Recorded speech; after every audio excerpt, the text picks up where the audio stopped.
достоверность запуска. Возможно, 50 на 50. Pozdravljeni! Danes bomo govorili, kako se je svet za las izognil jedrski vojni. Uradni Rusiji gre še danes težko z jezika priznanje, da je bil polkovnik Stanislav Petrov zelo verjetno človek, da ne živimo v radioaktivni puščavi, v enem najbolj napetih trenutkov hladne vojne.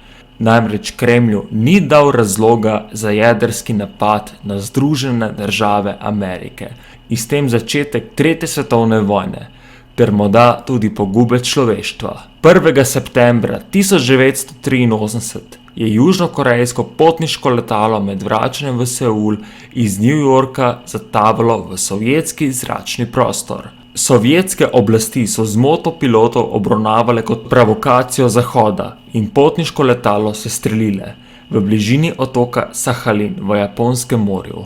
Umrlo je vseh 269 potnikov in vsi člani posadke. Med njimi pa je bilo tudi 62 državljanov Združenih držav Amerike. Incident je znova močno zaostril napetosti med Združenimi državami Amerike in Sovjetsko zvezo, ki so bile takrat še vedno vpletene v pasivni konflikt, znan tudi kot hladna vojna. Grožnje z jedrskim orožjem je postalo najglasnejše po kubanski krizi leta 1962. Ozračje je septembra 1983 bilo tako naelektreno, da bi obmetavanje z atomskimi bombami in tretja svetovna vojna postala zelo samoumevno. In najverjetneje bi se lahko zgodilo tudi konec sveta. Tretjo svetovno vojno pa bi lahko začel le en sam grd pogled. 26. septembra 1983, malo po polnoči, je v sovjetskem obveščevalnem bunkerju Serpunkov 15 v bližini Moskve začel utripati alarm, ki je signaliziral jedrski napad Združenih držav Amerike na Sovjetsko zvezo. In ja, to se je zares zgodilo.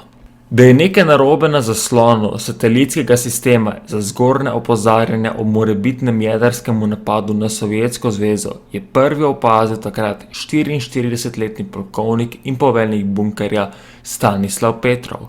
Računalnik je javljal, da so Američani izstrelili eno medcelinsko balistično raketo. Kasneje je sistem opozoril, da prihajajo še 4 jedrske rakete. Stanislav Petrov je imel 15 minut časa, da o incidentu obvesti vrhovno poveljstvo Sovjetske zveze. To bi Združenim državam Amerike najverjetno vrnilo z enako mero. S tem bi se zelo verjetno začela nova svetovna vojna. Umrlo pa bi na desetine in morda celo na stotine milijonov ljudi. Tudi polkovnik je vpričal stotine zgroženih obrazov. Osebje v bunkerju, na katerih sta se mešali panika in groza, zamahnil z roko in alarm označil za lažnega.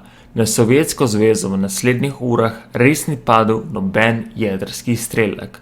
Poznejša preiskava je pokazala, da se je satelitski sistem zmotil. Kot izstrelitev jedrskih raket je pomotoma prepoznal odboj sončnih žarkov od oblakov nad ZDA. Če polkovnika Petrova ne bi obšla slutnja, da se je sistem za zaznavo jedrskega napada morda zmotil, bi napačno identificirali raketni napad. Javili bi vrhovnemu poveljstvu Sovjetske zveze o tem, ali bi se vzhodni blok odzval na jedrsko grožnjo Američanov.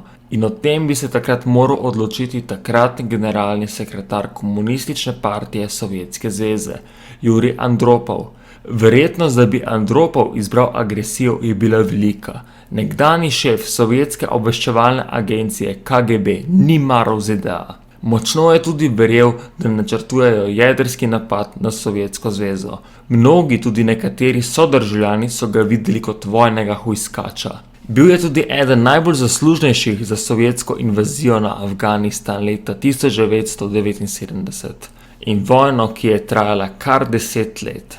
Ne le, da bi se Petrov lahko odločil drugače. Mogoč apokaliptični scenarij bi tudi lahko bil, da bi nadzorno ploščo satelitskega opozorilnega sistema tisti dan sedel nekdo drug in ne Petrov. A usoda je hotela, da Petrov prav 26. septembra 1983 zamenja bolnega sodelavca. Še sreča, je pozneje dejal polkovnik. Svetovna javnost je za dejanje Petrova izvedela šele leta 1998, ko je izšla biografija nekdanjega komandirja sovjetskega poveljstva za raketno obrambo Jurija Votinceva. Votincev je bil sicer prvi, ki je izvedel, da je Stanislav Petrov namenoma ignoriral alarm, ki je signaliziral napad na Sovjetsko zvezo. Stanislava Petrova za dogodek, ki je bil po besedah takratnega predsednika ZDA Ronalda Reagana svet najbolj približal v 3. svetovni vojni, Stanislava Petrova pa nadrejeni niso nagradili. Sovjetske oblasti so mu najprej obljubljale nagrado, a besedo so kasneje požrle, saj bi to pomenilo, da bi morali biti kaznovani tisti, ki so razvili sistem za obveščanje o jedrski nevarnosti z Zahoda. Po dolgotrajnem zasliševanju o odločitvi, da alarma o jedrskem napadu ni upošteval, je bilo njegovo dejanje pohvaljeno, a so ga tudi kregali, ker incidenta ni pravilno dokumentiral. Upokojil se je predčasno. Nekateri viri pa so sprva napačno navajali, da so ga iz vojske kar odpustili, kar pa ni bilo res. Upam, da vam je bil današnji dokumentarec všeč. Če vam je bil všeč, pritisnite like in se naročite. Hvala in lep dan.